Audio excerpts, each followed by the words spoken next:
All right, well, now it is time to talk about Group F of the UEFA Champions League of this 2016-17 season. Very interesting group. Some of the best players in the world are in this group who are pretty familiar with each other, ready to take each other on, as we have Real Madrid, Borussia Dortmund, Sporting Lisbon, and Legia Warsaw going up against each other. So to start things off with the traditional favorites, Real Madrid, the most successful club in European history, hands down. Really not a discussion there.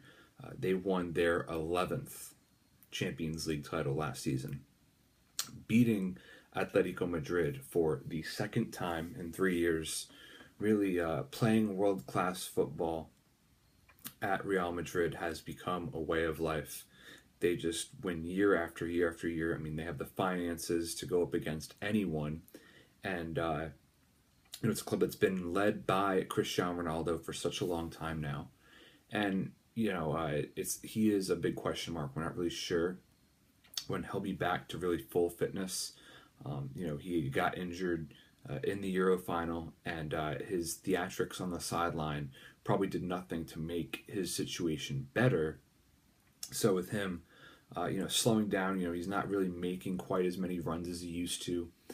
Still a world-class player regardless, and most likely, I think my gut tells me he's going to win the Ballon d'Or, even though I think it belongs to Luis Suarez. I think Ronaldo's going to win it, but I'm not sure, like I said, how big of a factor he will play. Certainly one to talk about because he is one of the most widely discussed players in world football. He just scores at an absolutely incredible rate. But I do feel, with that being said, that Gareth Bale is ready to make this team his own. He just had a phenomenal summer for Wales at the Euro. Is the leader of that team, and he's ready to be the leader for Real Madrid.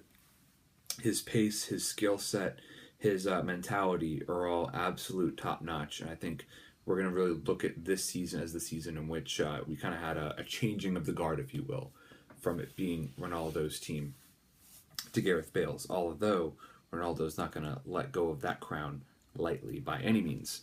Now, the guys who really make this Real Madrid team tick are the midfielders. In all honesty, Toni Kroos in attack, Luka Modric and his incredible passing vision for the game and IQ out of the center of the park.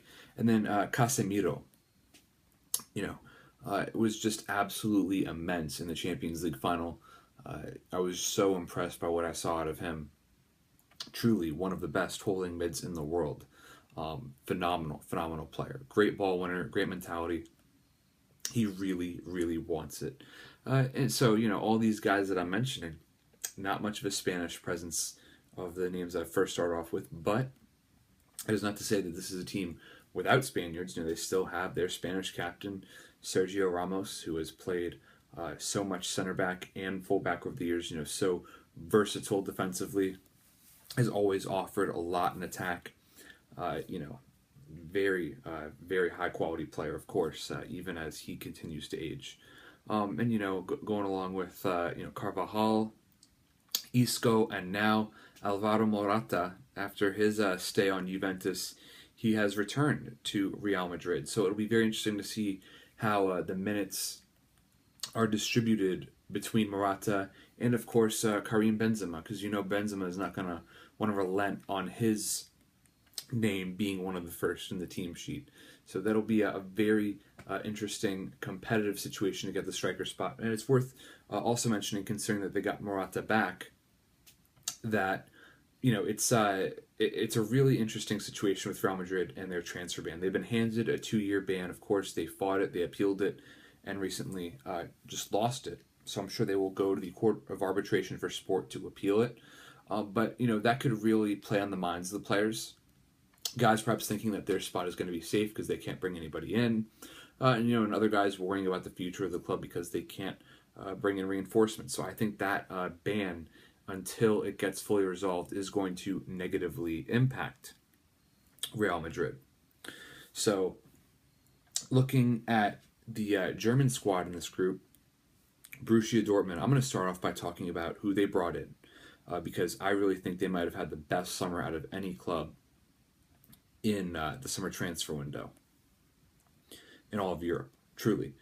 Mario Götze, world-class player from Bayern Munich. Just had a phenomenal spell under Jurgen Klopp there when he first got his career going at Borussia Dortmund. Has to kind of repair his relationship with the fans. He was thought of as a Judas, but phenomenal player, great skills.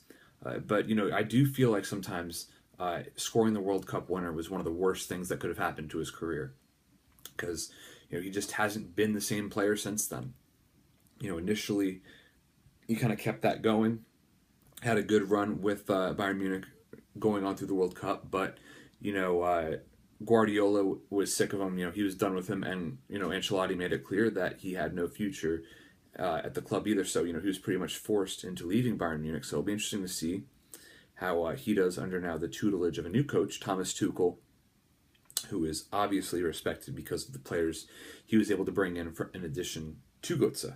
Andreas Schürrle, did not have the best spell at Chelsea, but once he moved back to Germany, really showed what he was capable of, kind of how a la Kevin De Bruyne. But Schürrle is a very strong attacking player who I think will play a big part for this team. Wonder kid Ousmane Dembele. There was so much competition for his signature to sign him away from Rennes, and ultimately Dortmund won out, which is a huge testament to Thomas Tuchel. Like I said, he is a very pacey, exciting player who's going to bring a lot to the table, along with Emre Moore coming in from Denmark. Just the young talent, those guys on top of the American who all of us Yanks are gushing about, Christian Pulisic. So many quality players still in their teens with Dembele, Moore, and Pulisic.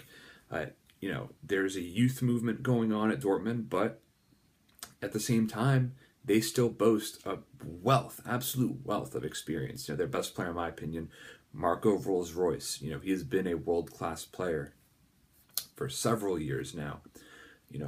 Has had his injuries in the past, but his goal-scoring ability, his pace, he's just a nightmare to mark, and it's going to continue to be that way. They still have Lucas Piszczek, captain Marcel Schmelzer, Julian Weigl, along with guys who get it done week in and week out, like Gonzalo Castro, Sven Bender.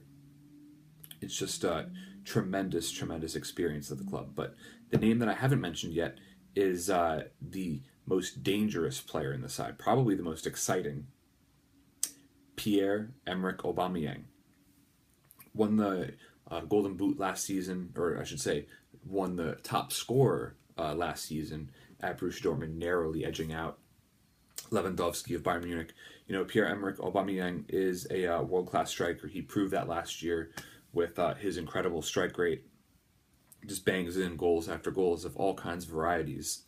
And, I think there will come a point soon where a club like Real Madrid, if they can get the transfer ban lifted, or Barcelona, the teams that have seemingly bottomless pockets are going to lodge a humongous bid for Aubameyang. So to Dortmund fans out there watching, enjoy it while it lasts with him, because he is a phenomenal striker.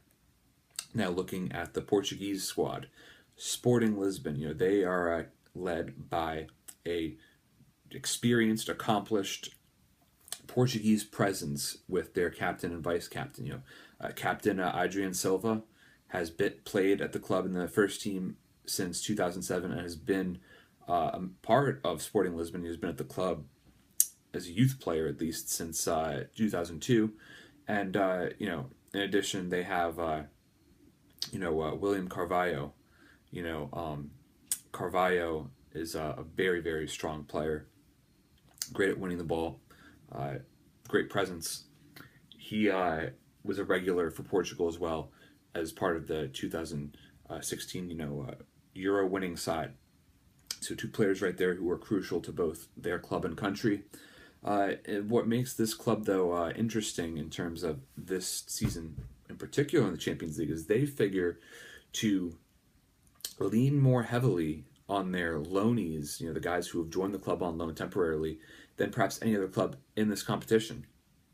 They have brought in the likes of Lazar Markovic from Liverpool, who is coming in looking to really score some goals, get his game going, really get his confidence back. Precocious young player, as well as Joel Campbell, who you wonder how he's been at Arsenal all these years and has really never been given a full chance to prove himself. But nonetheless, pacey player, dangerous player, can score goals, of course. And then you've got Sebastian Coates, former Liverpool man. He could play a big part in the defense. So, another player worth mentioning out of this squad is Brian Ruiz. The Costa Rican international had quite the spell at Fulham. Quality attacking player, very seasoned, experienced at 31 years old. He could be having a strong tournament as well. Now, in terms of the back line, all the way at the back, their last line of defense is a strong one. Rui Patricio, very impressed with the work he did in between the sticks for Portugal at this past Euro. So, Sporting Lisbon is a team that cannot be counted out of this group, even though it is a top-heavy one. Real Madrid and Dortmund, that's about as strong of a 1-2 as it gets this year. And with a strong third team like Sporting Lisbon, I do see very, very difficult sledding for Legia Warsaw. This is probably a club that is just going to be thrilled to have qualified for the Champions League. Not sure if they're going to get more than a point or two. If they were to come away with 3 points total in the group, I think that would be an accomplishment. But the player to watch for out of that side is Nemanja Nikolic. He has scored 30 goals in 43 games for Warsaw. So perhaps he will be one of those diamonds in the rough for all of you fellow UEFA Champions League fantasy players out there. Could be interesting on his part. So with that, I mentioned the problems that are at Real Madrid right now. Complacency could start to set in. A lot of these guys have won 2 Champions Leagues already together. I think Zinedine Zidane, the manager's main goal, is going to be to advance out of the group. I think there's going to be a stronger sense of urgency from Borussia Dortmund, certainly from Marc Bartra, their new center back signing. Some say Bartra is still chasing Bale, but I really think that Dortmund, they've taken their squad to the next level with their additions, and I think they're going to surprise a lot of people and win this group. So with that, I'm going Borussia Dortmund 1, Real Madrid 2, Sporting Lisbon 3, and Legia Warsaw at 4. So with that, I bid you farewell until the next time.